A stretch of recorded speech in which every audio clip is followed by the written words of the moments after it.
Street kid prevents robbery of elderly woman and is unexpectedly recognized.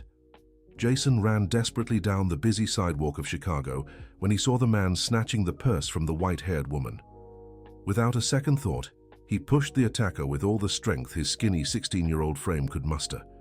The thief stumbled, dropped the purse, and fled between the cars stuck in traffic. "Are you okay, ma'am?" he asked breathlessly, handing the brown leather purse back to the woman's trembling hands. Mrs. Margaret Wilson looked at the boy in his worn-out clothes and faded gray sweatshirt. Her blue eyes welled up with tears she couldn't explain. There was something about that young face that deeply unsettled her. "Thank you, my boy," she whispered, her voice choked. "What's your name?" "Jason, Mom. But you don't have to thank me. Anyone would have done the same." The boy's simple, honest answer made Margaret's heart race.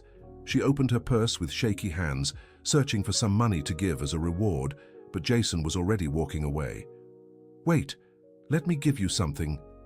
"No need, Mom, I didn't help you for money." With those words, Jason disappeared into the crowd, leaving Margaret standing on the sidewalk with a strange feeling in her chest. Something about that encounter stirred old memories she had tried to bury for years. For the entire following week, Margaret couldn't get the boy out of her head.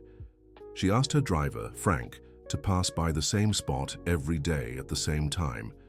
And there he was, always at the Michigan Avenue traffic light selling candy to drivers in stopped cars. "Mrs. Wilson, do you want me to pull over?" Frank asked, noticing how intently she watched the boy. "No, not yet," she murmured, her eyes still fixed on Jason. She observed him from afar, hidden behind the car's tinted window. The boy worked under the scorching sun, darting between cars with agility. His clothes were simple but clean.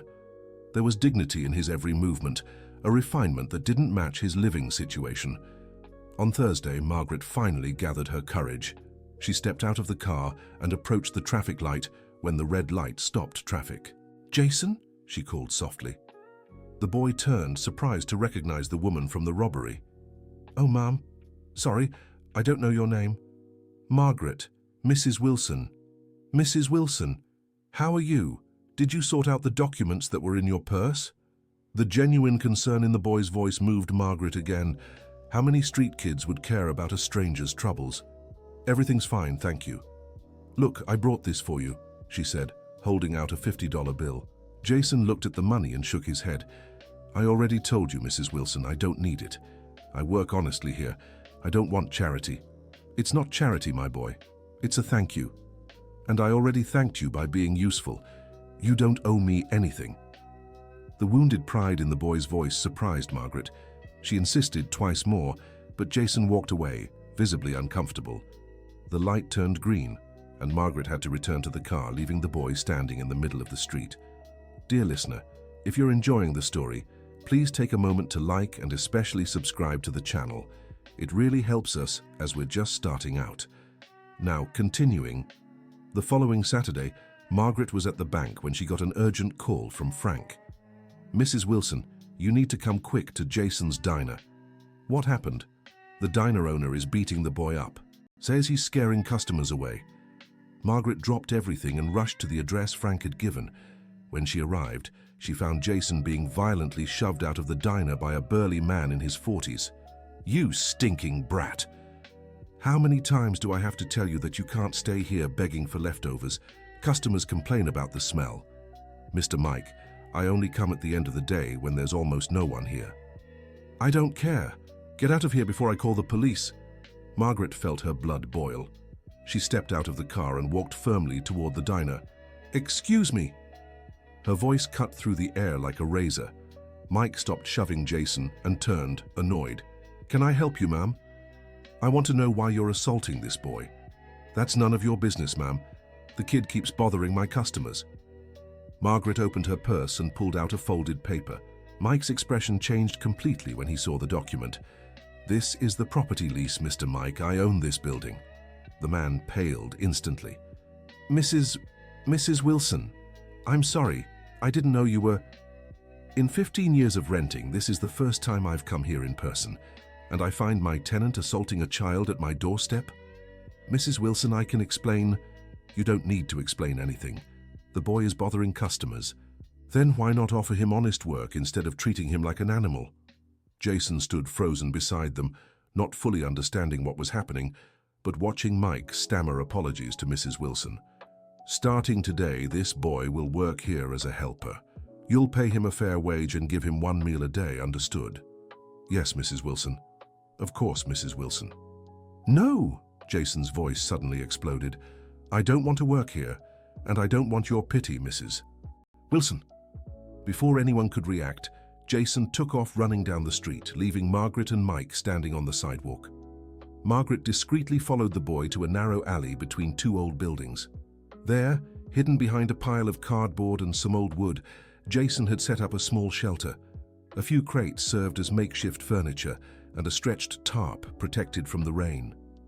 Jason, she called softly. Go away, Mrs. Wilson. I don't need your charity. May I come in? It's my home. You can come in if you want. Margaret crouched and entered the small space. It was clean and organized, despite the poor conditions. In the corner, carefully protected in a plastic bag, was an old, yellowed photograph. May I see? She asked, pointing to the picture. Jason hesitated, but handed it to her.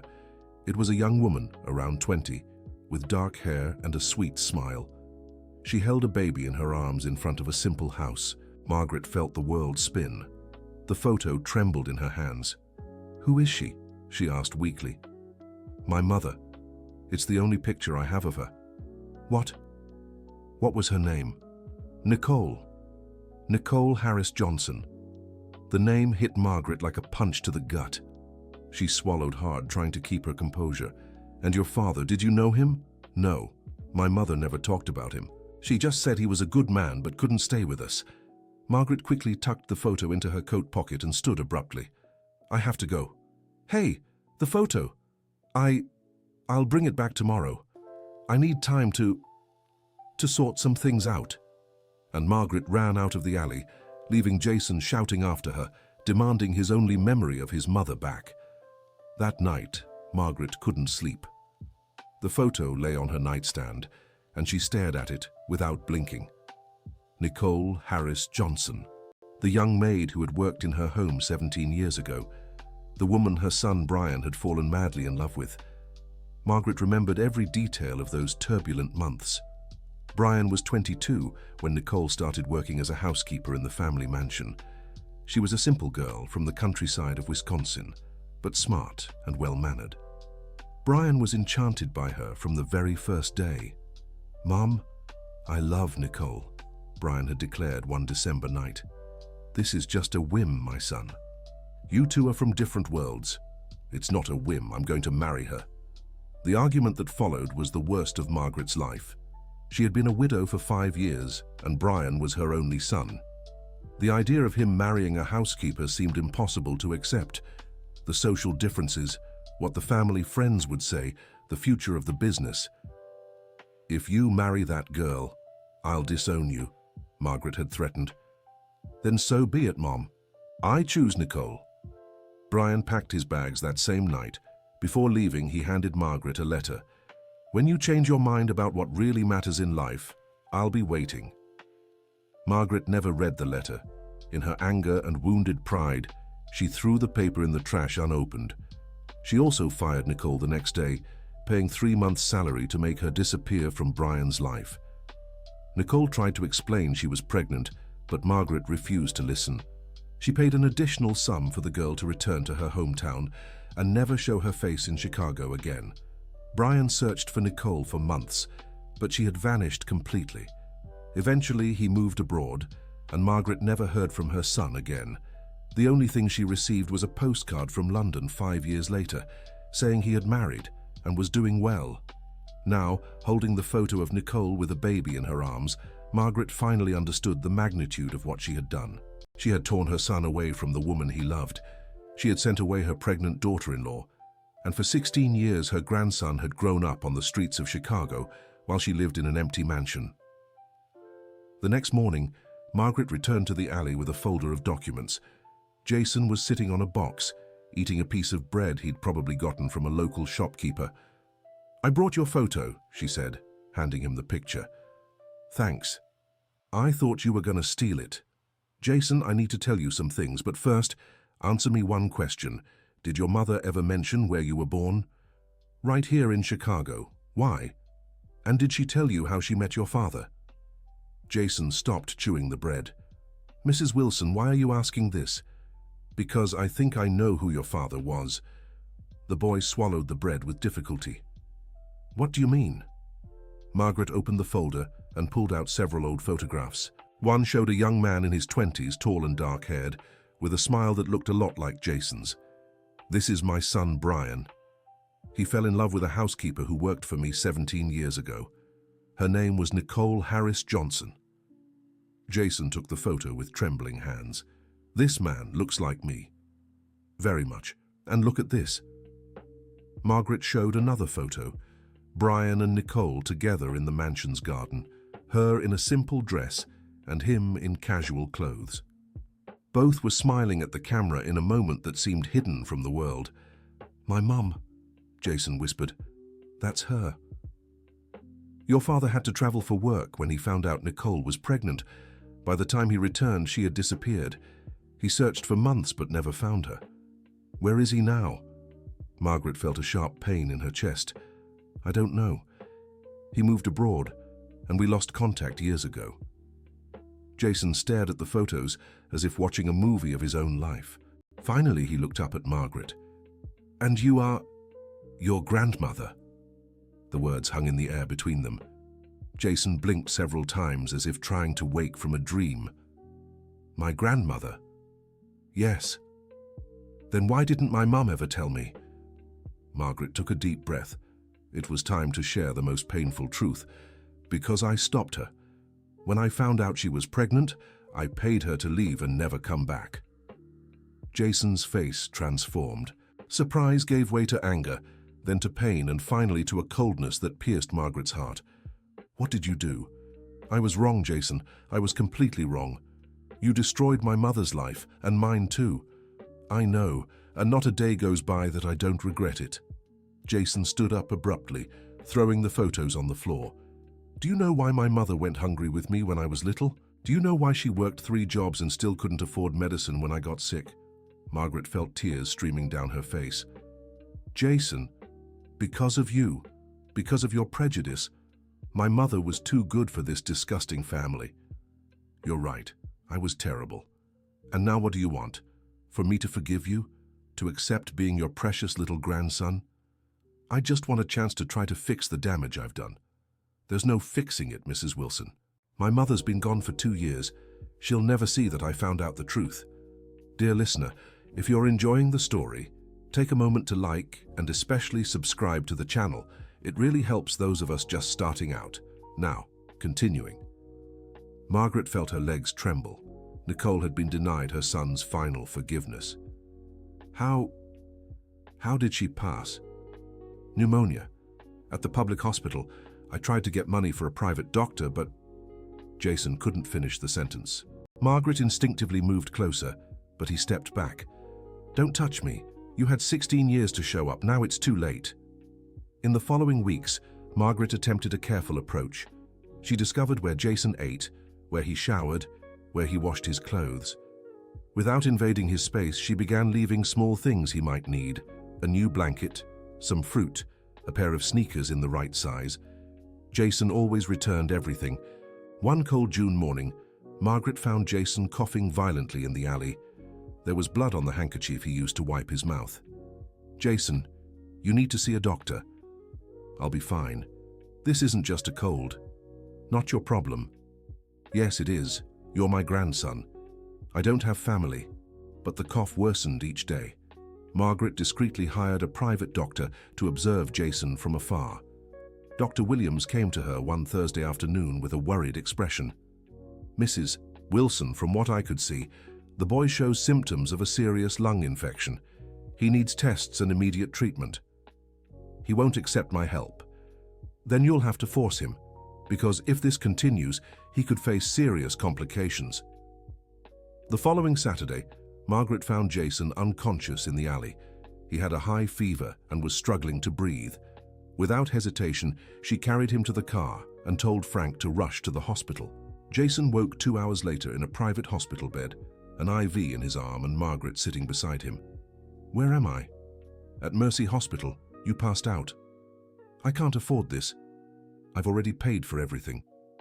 "I don't want anything from you." "Jason, you have bacterial pneumonia. Without treatment, it could be very dangerous." The boy tried to sit up but was too weak.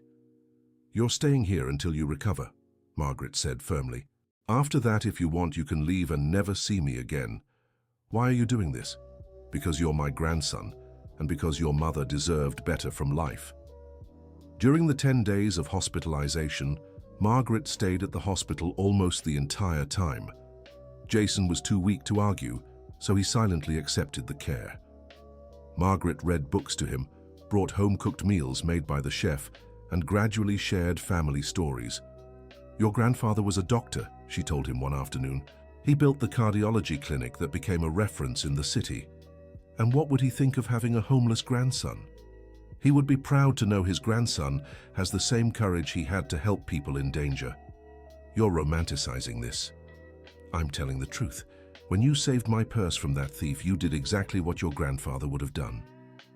On the 8th day of his hospital stay, a woman in her 60s appeared at the door of the room. It was Dorothy, who had worked for the Wilson family for over 20 years. "Good heavens," she exclaimed when she saw Jason. "Dorothy," Margaret stood up. "What are you doing here?" "I came to check on my husband's surgery, but my God, Margaret, this boy looks just like Brian when he was his age." Jason glanced between them, sensing there was more to the story. "Dorothy, this is Jason. He's Brian's grandson." The woman's eyes widened. "Yes." Dorothy stepped closer to the bed and cupped Jason's face in her hands. "Are you Nicole's son?" "You knew my mother." "Knew her? Boy, I was the one who taught your mother to make the chocolate cake Brian loved. She was such a sweet, hard-working girl." "Dorothy, Margaret, you can't imagine how Brian suffered when Nicole disappeared.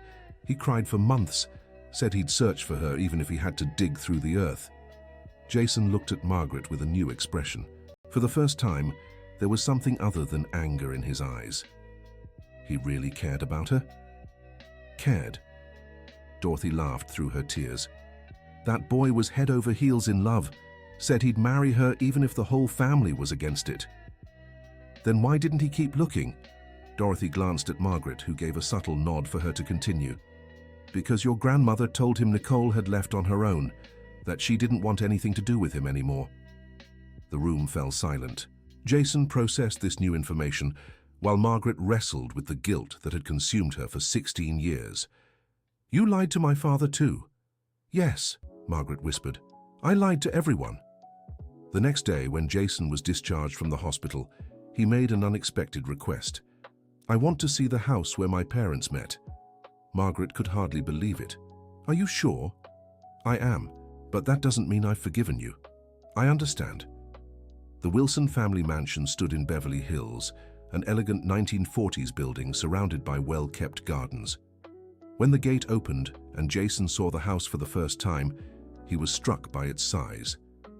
"My mother worked here. For 8 months, she cleaned and helped in the kitchen." They entered through the front door, but Margaret made sure to show him the back entrance, where Nicole had come in every day. "This was her room," Margaret said, opening a door upstairs. It was simple but comfortable, a single bed, a small wardrobe, and a window overlooking the garden. "And here," Margaret opened another door down the hall, "was Brian's room." Jason stepped into his father's old room. It was preserved exactly as Brian had left it. Medical books on the shelves, tennis trophies, college photos, and on the nightstand, a picture of Nicole smiling in the garden. He kept a photo of her? For years, until the day he left for London. Jason picked up the frame and stared at the image of his young mother. It was the same sweet smile he remembered from childhood. Did he have other children? I don't know. We lost touch completely. Do you know how to find him? Margaret hesitated. The truth was she knew exactly where Brian was. Years ago, she'd hired a private investigator and learned he lived in London, worked as a cardiologist at a public hospital, and had never married. But admitting that would mean revealing she could have reunited the family at any time. It's complicated. You know where he is, don't you? Margaret couldn't lie while looking into her grandson's eyes. I do. And you never told him about me? No. Why? Because I was ashamed of what I did and afraid of how he'd react. Jason put the photo back on the table and turned to Margaret. I want to talk to my father. That night, Margaret called London for the first time in 12 years. It was 11 at night in the United States, 5 in the morning in London. Brian answered on the third ring. Hello? Her son's voice, even after all this time, made Margaret emotional. Brian, it's Mom. There was a long silence on the other end. Mom, what happened? Is someone hurt? No, son, everyone's fine. I need to tell you something very important. After 12 years of silence, Brian, you have a son. Another silence, even longer. What do you mean? Nicole was pregnant when she left Chicago. You have a 16-year-old son. Mom, that's impossible. Nicole would have told me. She tried to, but I stopped her. Margaret told the whole truth, how she had lied to Nicole, saying Brian didn't want anything to do with the pregnancy, how she had lied to Brian, saying Nicole had left on her own, how she had paid to make Nicole disappear. Brian listened in silence. When Margaret finished, it took him nearly 2 minutes to speak. Where is my son now? Here with me. He wants to talk to you. And Nicole? Margaret felt her heart tighten. Nicole passed away 2 years ago, son. The pain in Brian's breathing was audible through the phone. She never knew I didn't abandon her. No. My God, Mum. What have you done? I know, Brian. I ruined everything. Put my son on the phone. Margaret called Jason, who was waiting in the living room. The boy took the phone with trembling hands. Hello? Jason? Brian's voice was thick with emotion. Hi, Dad. The two stayed silent for a few seconds, unsure what to say. Finally, Brian broke the silence. How are you, son? I'm okay. Now I'm okay. I didn't know about you. I swear I didn't. I know. Grandma told me everything.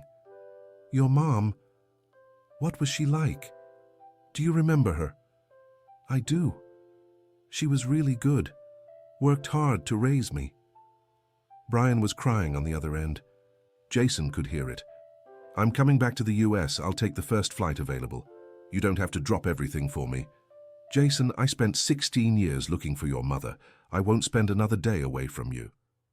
2 days later, Brian arrived at O'Hare Airport. Jason was more nervous than he'd ever been in his life. Margaret was tense too, unsure how the reunion with her son would go after so many years apart. When Brian appeared in the arrivals hall, Jason recognized him immediately.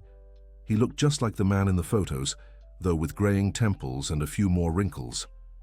Brian saw Jason and froze. He stared at his son for several seconds, taking in every detail. Then he walked slowly toward him. You look just like your mother, he said, his voice breaking, and like you too. They embraced right there in the middle of the airport while Margaret watched from a distance. It was the moment she had destroyed 16 years earlier, finally happening. Dear listener, if you're enjoying the story, please take a moment to like and subscribe to the channel. It really helps us as we're just starting out. Now, continuing. Over the following weeks, Jason split his time between getting to know his father and wrestling with mixed feelings about Margaret.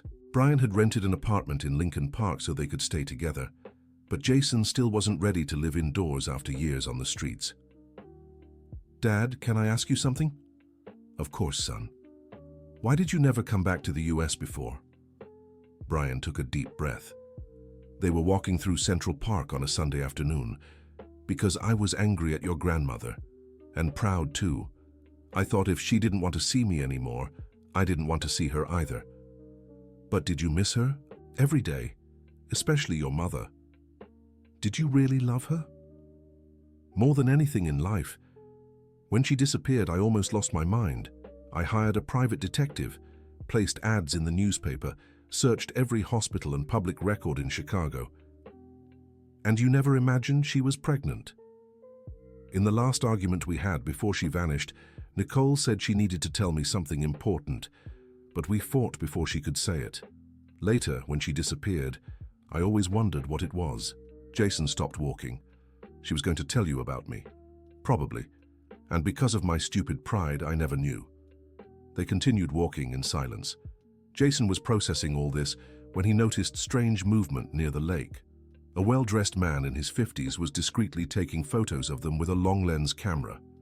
"Dad, that man is taking pictures of us." Brian looked in the direction Jason pointed. "Must be some journalist. My return to the United States has caused some talk." "What kind of talk?" "Nothing major. It's just that I inherited part of the family business when your grandfather passed away, and now that I'm back..." Brian didn't finish the sentence, but Jason understood. There were inheritance matters involved. The next day, Mrs. Wilson received a visit from a man who introduced himself as Dr. Walter Wilson, a distant cousin of Brian. "Margaret, we need to talk about this whole situation." "What situation, Walter?" "This boy who showed up claiming to be the family's grandson. Jason is Brian's son, there's no doubt about that." "Maybe so, but there's no legal proof, and frankly, it seems awfully convenient for a street kid to appear just as Brian returned." Margaret felt anger rising. "What are you implying?" "I'm saying anyone could train a child to pretend to be related to a wealthy family. Scams like this are more common than you think." "Walter, I personally knew Jason's mother. I know it's true, and how can we be sure you're not being fooled too? Margaret, you're getting older. You could be manipulated." The conversation grew increasingly tense. Walter made it clear he would legally challenge any recognition of Jason as the family heir. There was a lot of money at stake. The medical equipment company founded by Margaret's father was worth millions. "I'll file a lawsuit questioning paternity," he threatened before leaving. "Do what you want, Walter. The truth always comes out." But Margaret was worried. Walter had political connections and powerful lawyers. He could make life very difficult for Jason and Brian. A few days later, malicious articles began appearing in tabloids. "Street kid claims to be grandson of millionaire." "Family scam. Youth tries to pass as heir." Jason was devastated when he saw the headlines. "Dad, maybe it's better if I disappear again. I don't want to cause trouble for you." "Jason, you're my son. You're not going anywhere." "But these articles are lies paid for by Walter. He's afraid of losing his inheritance." Brian decided it was time to take legal action. He hired one of Chicago's best lawyers and requested a DNA test to definitively prove paternity. Dr. Robert Stevens, the lawyer, explained the situation. "The test will settle the paternity question, but even if we prove Jason is Brian's son, Walter could challenge other legal aspects." "Like what?" Margaret asked. "He could argue Jason was abandoned by his parents and lost inheritance rights, or that he wasn't registered as a Wilson. They're technicalities, but they can complicate things. The DNA test was done at a private clinic in downtown Chicago. Jason was nervous even though he knew the result would be positive. "What if it's negative?" he asked Frank while they waited. "It won't be. You're my son. I feel it in my heart." "But what if it is?" "If it's negative, you're still my son. Paper doesn't change feelings." The results came in a week. Paternity confirmed with 99.97% certainty. Frank hugged Jason with tears in his eyes. "Now it's official, my son." But when they went to celebrate with Margaret, they found the house surrounded by strange cars. Walter was in the living room with 3 lawyers, spreading papers on the coffee table. "Ah, you're here. Good. We can settle everything at once." "What's going on here?" Frank asked. "I'm filing a formal challenge to the inheritance. Even if the boy is biologically your son, there are legal issues that invalidate his rights." Dr. Stevens examined the documents Walter had brought. "They're claiming abandonment of a dependent. They say you left the country knowing Nicole was pregnant, leaving her helpless. That's a lie. I didn't know about the pregnancy." "Prove it," Walter said with a malicious smile. The situation was getting serious. Walter had prepared an elaborate case, using the fact that Frank had left the country right after the family fight. He even had false witnesses claiming they'd seen him arguing with Nicole before she disappeared. "Besides," Walter continued, "the boy grew up on the streets. That shows family neglect. A person neglected by their parents can't be considered a legal heir. Jason listened silently. Finally, he stood up. Fine, I'll give up the inheritance. Jason? Margaret and Frank spoke at the same time. No, Dad, I don't need this family's money. I lived 16 years without it. I can live the rest of my life without it too. But son, what I wanted was to meet my father, and now I have. That's all that matters. Walter was taken aback. He hadn't expected this reaction. Well, that simplifies everything. It simplifies nothing, Margaret said, standing up. Jason can give up the inheritance, but that doesn't change the fact that he's my grandson, and I can leave my assets to whoever I want. Margaret, Walter, you're so afraid of losing money that you've forgotten what really matters. This boy is family, and family isn't abandoned over money. That night, Margaret called Jason and Frank for a private talk.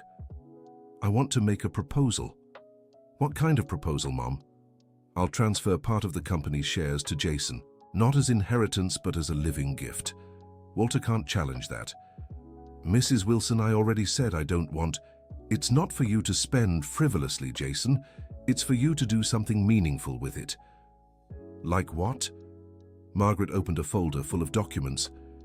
These are family properties that are being misused, empty buildings, unused land. With these resources, you could create something important. Jason flipped through the papers, impressed by the number of properties. What are you suggesting? That you start a project to help other kids in situations like yours, housing, education, decent work. The idea stirred something in Jason he hadn't expected. For years living on the streets, he'd seen so many kids lost for lack of opportunities. Like a foundation. Exactly. Named after your mother, the Nicole Harris Foundation. Frank looked at his mother with surprise and pride. Mom, that's a brilliant idea. It's how I've found to honor Nicole's memory and give meaning to all our mistakes. Jason was silent for a few minutes, thinking about the proposal. I'd accept on one condition. What? Mr. Walter would serve as an administrative advisor. If he understands so much about business, he can help make it work. Margaret and Brian exchanged surprised glances. Jason, Walter has been very hostile. Because he's scared and feels threatened. But if we give him an important role, maybe he'll change his attitude. Are you sure about that? No, but it's worth a try. Family fights only bring suffering. I know that better than anyone. The following week, Margaret called Walter to a meeting. When she explained Jason's proposal, he looked visibly embarrassed. You want me to help? Yes, said Jason. You have business experience I don't, and you know the family better than I do. But I said horrible things about you. You said them because you were worried about the family, I understand that. Walter fell silent for a long time. Finally, he looked at Jason with a new expression. You're really not interested in the money, are you? I'm interested in doing something useful with it. And why do you want my help? Because families should stay together, and because two heads are better than one. Walter agreed to join the project. In the following months, he became one of the biggest supporters of the Nicole Harris Foundation, using his connections to secure backing from business leaders and politicians. The foundation's first center opened 6 months later in an old family property in Chinatown. Jason had insisted on keeping it simple, clean but not luxurious dormitories, a dining hall with good, plentiful food, equipped classrooms and vocational workshops. Over 200 people attended the opening. Politicians, business people, journalists, and mostly young people from the streets Jason had met over the years. Everyone, Jason said in his opening speech, this place isn't a luxury hotel. It's an opportunity. Anyone who stays here will have to study, work, and follow rules. But in return, they'll get a chance to build a decent life. Among the guests was Dorothy, who had become a kind of godmother to the project. She approached Jason after the ceremony. Your mother would be so proud, young man. Thank you, Dorothy. And you know what? I brought something for you. She handed Jason a yellowed envelope. What is this? A letter Nicole left for Brian before she left. I kept it all these years, waiting for the right time to give it to you. Jason opened the envelope with trembling hands. His mother's handwriting, which he recognized perfectly, filled 2 pages. "My dearest Brian, by the time you read this, I'll be far away. Your mother came to talk to me today and explained that our situation is impossible. She's right. We're from different worlds. But before I go, I need to tell you something very important. I'm expecting your child. Our baby will be born in a few months. I know this might complicate your life even more, so I won't ask anything of you. I'll raise our child with all the love I have, and I'll tell them they had a good, honest father who didn't abandon us out of cruelty, but because circumstances wouldn't let us stay together. Brian, if you ever want to meet your child, I'll be waiting. But if you choose to move on with your life, I'll understand. Sometimes love isn't enough to overcome every barrier. I'll take good care of our baby, I promise. With all my love, Nicole." Jason finished reading with tears in his eyes. Brian, who had read over his son's shoulder, was also moved. "She knew I was a good man," Brian whispered, "and she kept her promise. She raised me telling good stories about you." Jason folded the letter carefully and put it in his pocket. "Dad, can I ask you something?" "Of course.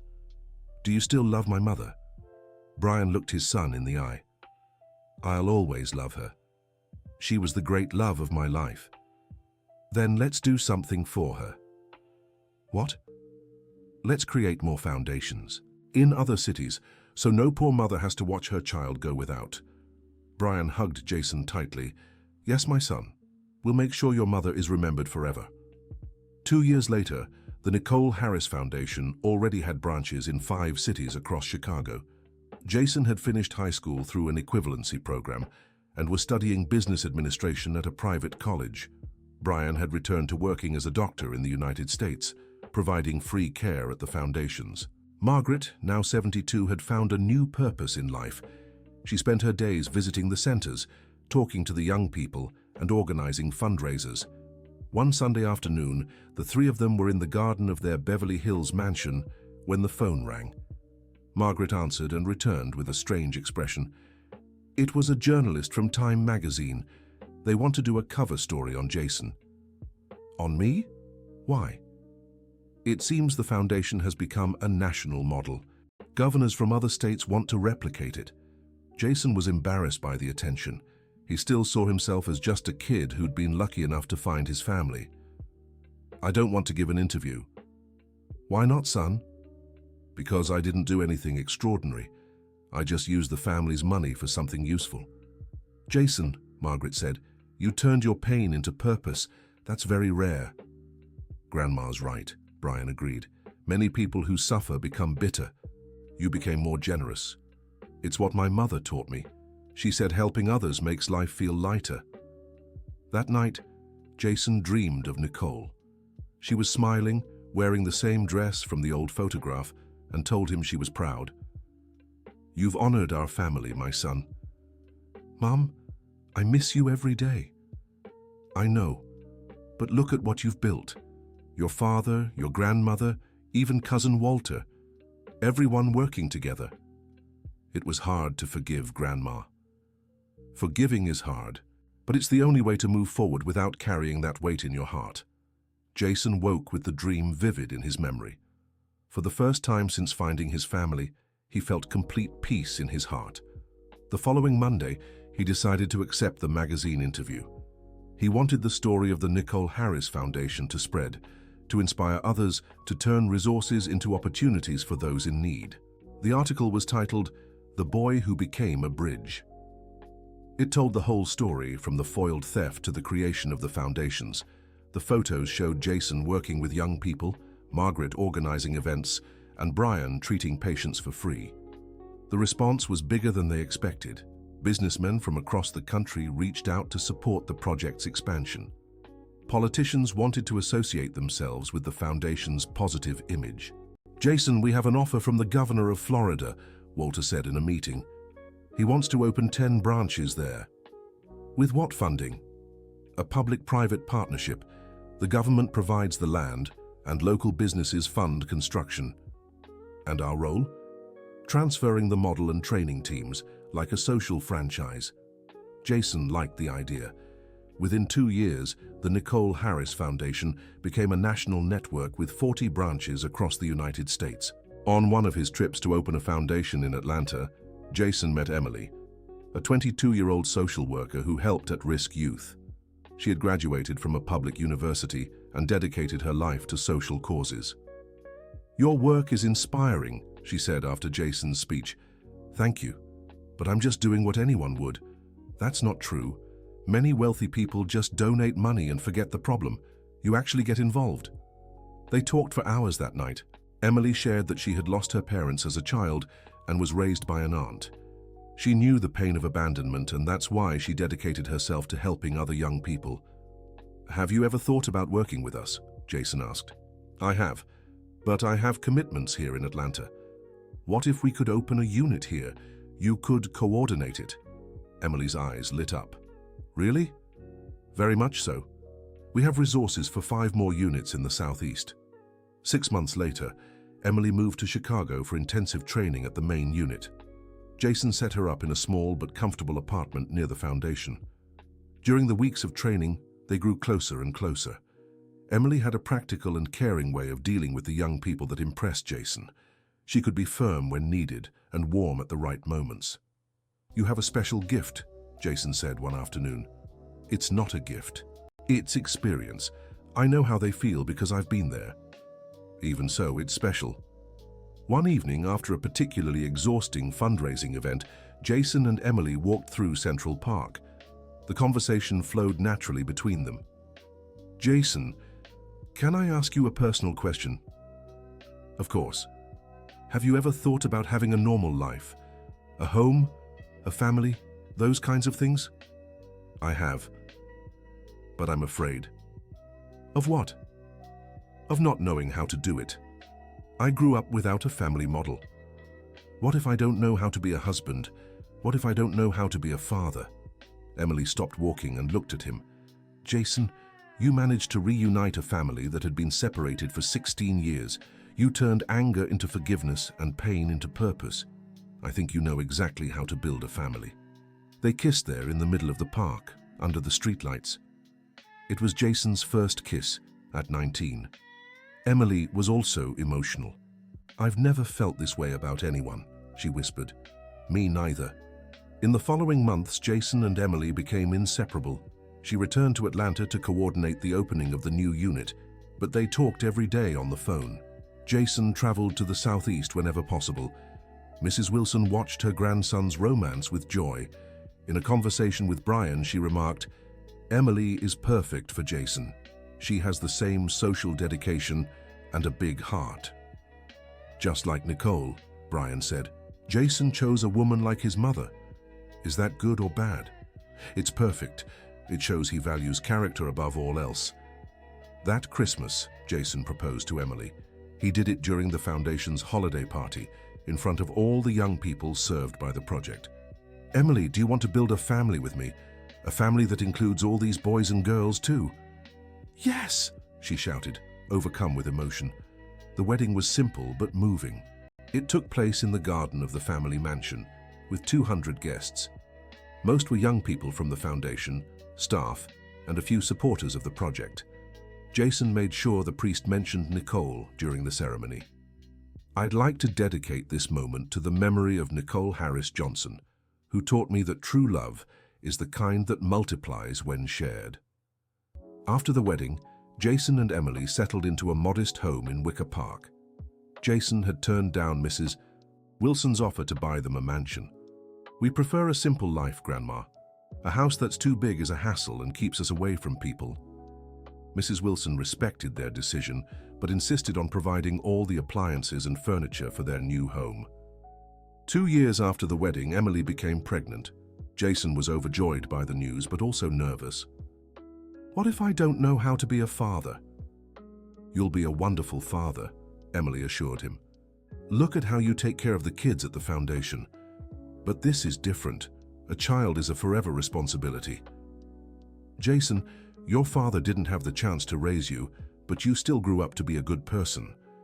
And now you have him as an example. Our son will be lucky." Nicole Wilson Harris was born on a spring morning, weighing 7 pounds. Jason held his daughter in his arms and cried like he'd never cried before. "She has your mother's eyes," said Margaret, moved.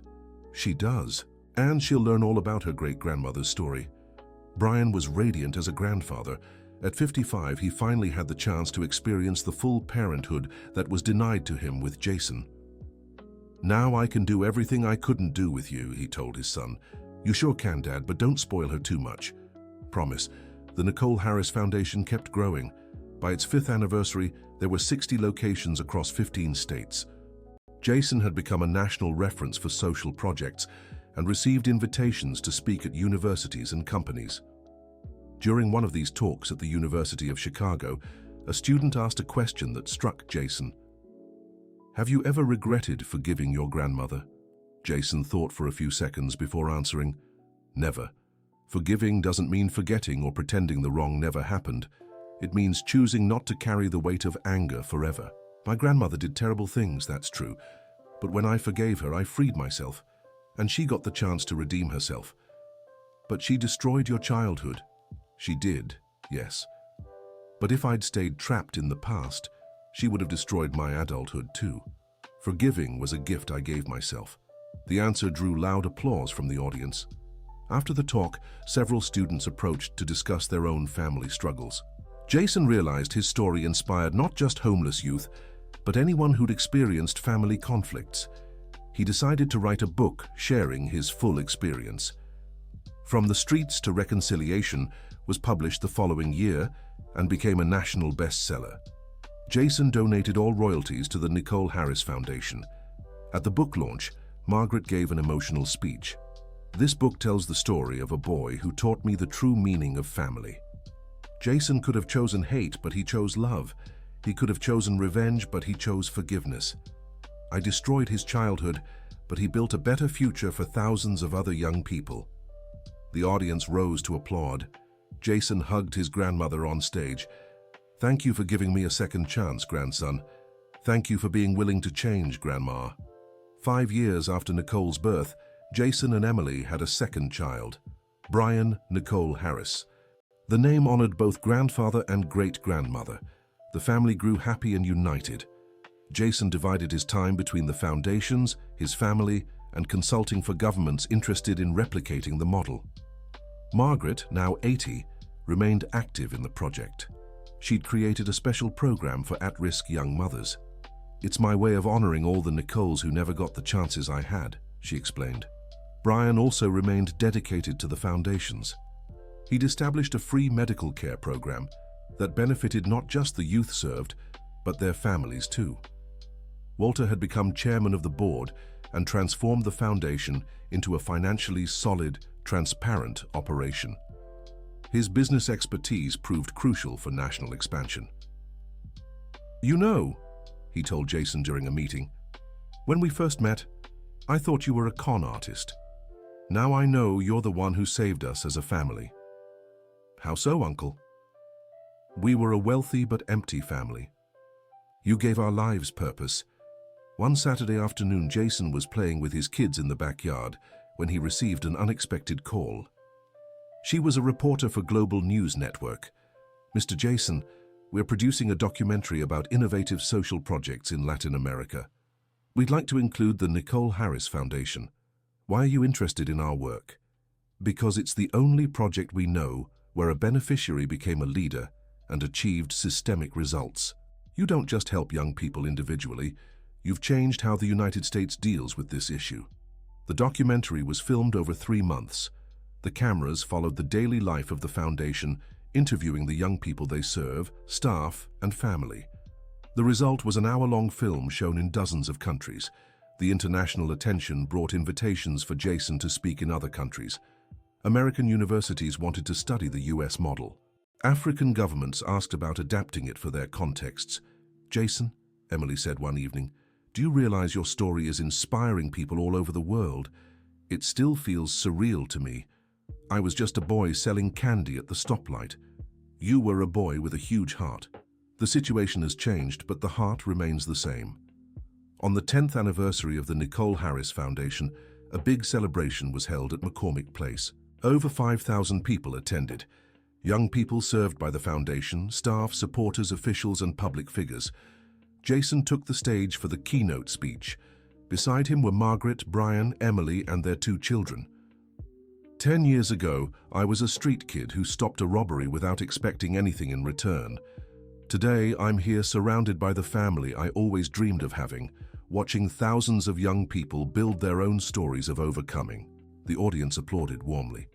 But I'm not here to talk about myself. I'm here to talk about a woman who never got to see all this, Nicole Harris Johnson, my mother. A large photo of Nicole appeared on the screen behind the stage. My mother taught me that love is the only force capable of turning pain into hope. That family isn't just who you're born with, but who chooses to stand by you. That raising a child is like planting a tree whose fruit will last for generations. Jason paused, visibly moved. Nicole, wherever you are, I want you to know your son honored your teachings, and that thousands of other young people will have the opportunities you gave me. The audience rose in a standing ovation that lasted 5 minutes. There were tears in many eyes. After the celebration, the family gathered at the mansion for an intimate dinner. Margaret had prepared a special surprise. Jason, I have something for you. She handed him an old wooden box.